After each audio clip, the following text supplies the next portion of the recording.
Çünkü Urfa her şeyden önce peygamberler şehri olarak bildiğimiz çok mühim, büyük manevi değeri olan bir şehir. Hazreti İbrahim Aleyhisselam'ın şehri. Merhum Erbakan hocamız Milli Görüş Hareketi'ni başlatırken milli görüş Hazreti İbrahim Aleyhisselam'ın görüşüdür sözünü ifade etmişti. Bu nedenle Hazreti İbrahim Aleyhisselam'ın şehrinde Urfa'da olmaktan dolayı büyük bahtiyarlık duyuyoruz. Bunun yanında Şanlıurfa halkı yıllar boyunca Milli Görüş Hareketi'ne en büyük desteği vermiş. Merhum Erbakan hocamıza en büyük desteği vermiş. Milli görüşe sahip çıkmış bir halktır. Bundan dolayı da Urfa'da bulunmak bahtiyarlık verici ve önemli bizler için.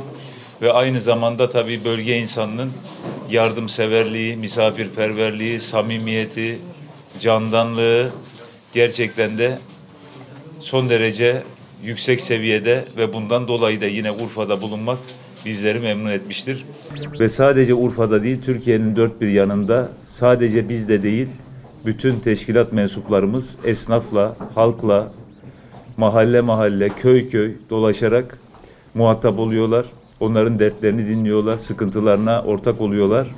Ve hem teşkilatlarımızın hem de bizim dün burada Urfa'da da Türkiye'nin dört bir yanında da şahit olduğumuz manzara, Türkiye'de halkın asıl gündemi ekonomik sıkıntılar, geçim derdi, alım gücünün düşük olması, hayat pahalılığı ve gerçekten de dünyanın en yüksek enflasyonlarından bir tanesine sahip olan ülke haline gelmemiz.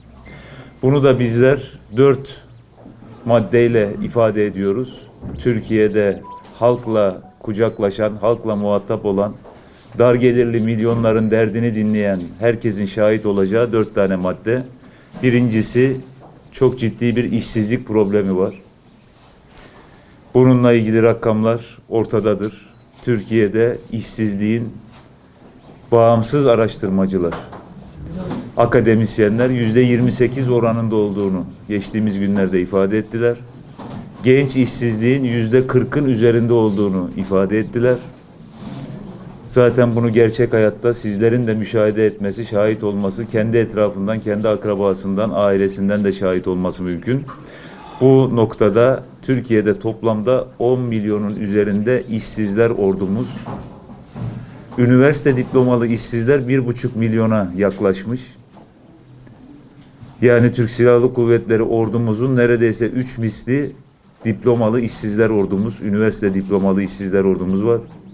10 milyondan fazla işsiz demek Yunanistan'ın nüfusundan fazla işsizimiz var demektir.